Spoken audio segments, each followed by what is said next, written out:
Saudações, bem-vindos ao Cristiano Oliveira aqui no YouTube. Tô chegando nessa véspera de Grenal para responder para vocês uma pergunta que muitos estão fazendo sobre o Grêmio e também para analisar duas situações que mexem em 4 posições no time do Renato. Quer entender melhor? Então vamos lá. Inscreva-se no canal, deixe o seu like do vídeo e vamos embora. Para não deixar você esperando, qual é a pergunta que muitos estão fazendo? O melhor jogador em campo do Grêmio, meio de semana agora na Libertadores contra a Universidade Católica, foi o zagueiro Rodrigues. Bom, o Jeromel e o Kahneman, os dois estão fora do Grenal, os dois testaram positivo para o vírus, então eles não vão jogar o Grenal.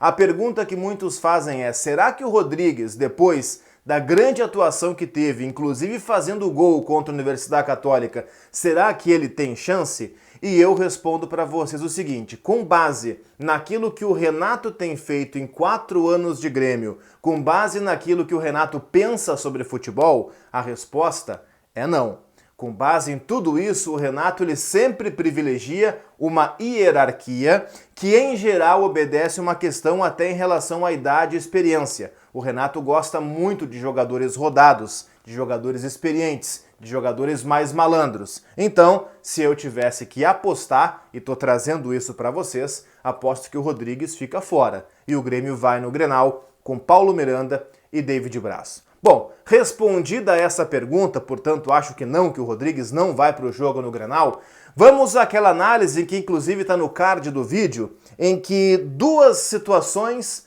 podem mexer em 4 posições do Grêmio. Parece uma invenção, assim, um enjambre, mas não é, você vai entender. Uma diz respeito ao meio-campo do Grêmio. O meio-campo do Grêmio, ele tem 3 jogadores. Por quê? Porque se você partir do princípio que o Matheus Henrique ele é titular, restam 2 vagas. Por que 3 lugares, tá? Porque na direita joga o Alisson, na esquerda joga o PP, na frente o Diego Souza e tem aquelas 3 vagas do meio-campo. Uma é do Matheus Henrique, ponto, estamos conversados. Tem 2 vagas, tá? Quem é que briga por essas vagas? No último Grenal, o meio-campo do Grêmio foi Lucas Silva, que foi um dos melhores em campo, Darlan e Matheus Henrique. Não tinha o Maicon e o Robinho ficou no banco. Contra a Universidade Católica, você vai lembrar, o Robinho ele foi titular. Mas surge uma outra informação nessa véspera de Grenal, que o Maicon está treinando. Que o Maicon até teria condições para começar o jogo, mas não para 90 minutos. E aí eu coloco essa interrogação e finalizo a primeira das 2 situações que eu disse na abertura do vídeo. O meio-campo do Grêmio. O Matheus Henrique, ele é titular. Se o Maicon tivesse condições para 90 minutos, eu não tenho dúvida, jogaria o Maicon. O Maicon, ele é titular do Grêmio.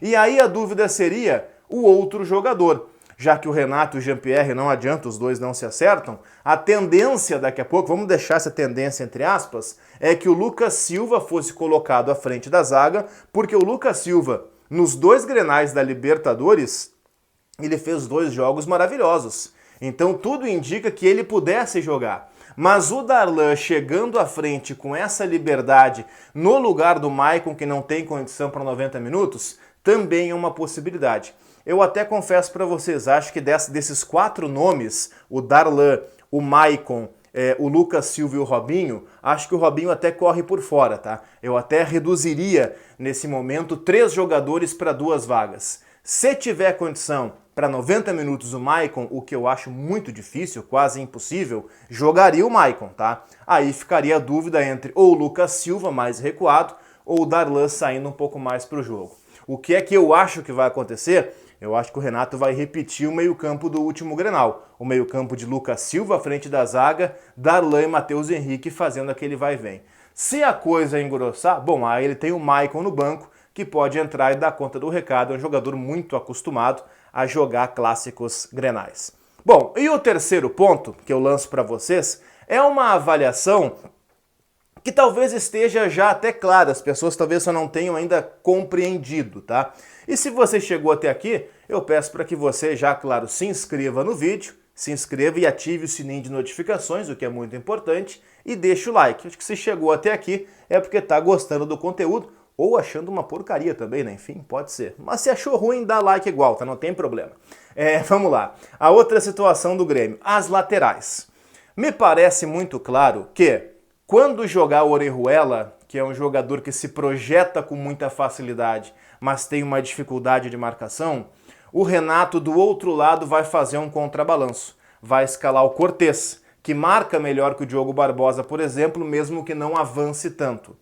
Em contrapartida, quando jogar o Diogo Barbosa, que é um cara que avança muito melhor do que o Bruno Cortez, o Renato, para fazer esse contraponto, do outro lado ele vai botar o Vitor Ferraz. Não é que ele seja um grande marcador, mas ele marca melhor do que o Orejuela. Então essa situação me parece definida no Grêmio.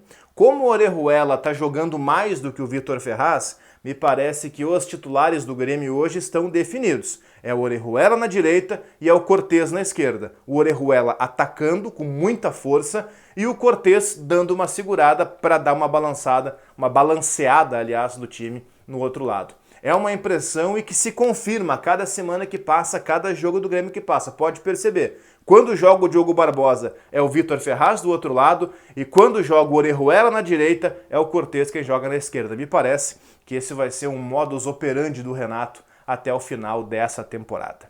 Tá certo, pessoal? Queria trocar essa ideia com vocês e, de novo, reforçando aquele pedido, se você não está inscrito no canal, inscreva-se. Vai aparecer aqui um esqueminha para você clicar. Inscreva-se no canal para receber e ativar o sininho, claro, que é muito importante para você receber vídeos aí diários a respeito da dupla Grenal, com análises, com conversas, com um bate-papo assim, para a gente falar sobre futebol. Valeu, abraço!